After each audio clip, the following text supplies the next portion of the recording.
During Bill Maher and James Carville's conversation on Maher's podcast, the topic of Joe Biden running for re-election came up. I was really curious to hear what they both thought about Joe Biden deciding to run for re-election, even after he had previously said he didn't plan to. So let's start with Bill Maher. What did he have to say? Right now,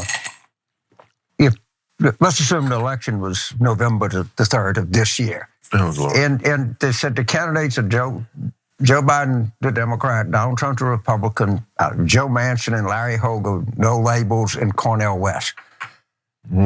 Trump would be a betting favorite. I talked to Paul Begala today. He told me, I saw him. I think we're on the same page with Biden. Did a great service, but whereas in 2020, maybe he was the only one who could have beaten Trump, I think now he's the only one who will lose to him. He cannot run for president. He'll look bad in the debates. It's too much. And he's I think going to lose. He will be Ruth Bader Biden, the Ruth Bader Ginsburg of the presidency. It's not a good look.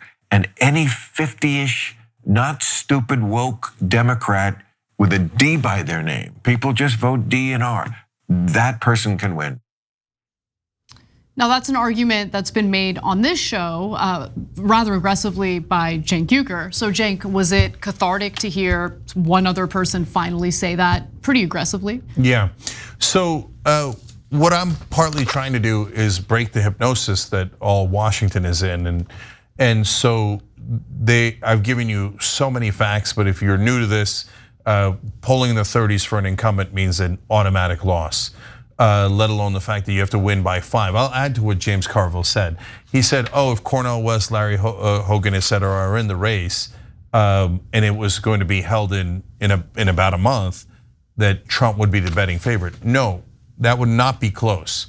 Trump would landslide Biden if that were the fact pattern, okay? Because the Democrat has to win by 5. Joe Biden won by 4.5 last time and barely squeaked out the victory in the Electoral College. It's super unfair, but it doesn't matter that it's unfair. It's a reality, okay? We could try to fix the Electoral College. I wish the Democrats would ever try, but that's a separate issue. For now, we got to win by 5. Even if Cornel West and Larry Hogan and all those guys are not in the race, Biden's losing by 1, and he's going in the wrong direction. So while I disagree with Carville and Bill Maher often, and even earlier in that episode, they're talking about basically saying that they feel superior to Republican voters. I hated that kind of talk. And then Bill Maher quotes Paul Begala, and before they were talking hitting the coastal elites. Paul Begala is the epicenter of coastal elites. So I mean, my point is, I don't often agree with Maher and Carville, but on this one, they nailed it. And that's why you need to be open to everyone and you need to have honest conversations because, hey, it turns out that Bill Maher and James Carville saying the truth there could make a difference. Because I got news for you guys. Look, we try really hard and we have a petition, tyt.com/dropout, for Biden to do the right thing and not be selfish and hand it off to someone else who can win, right? And I want you guys to do that. If we get tons of people to sign on, maybe it makes a difference. But if we're being honest, in Washington, they're gonna listen to Bill Maher and James Carville 1,000 times more than they're gonna listen to progressive outsiders like us, right? So for them to say the obvious, that he's gonna lose and that he should step aside, that any other Democrat would probably easily beat Donald Trump, well, thank you. That is 100% correct, and I'm glad that someone else finally said it.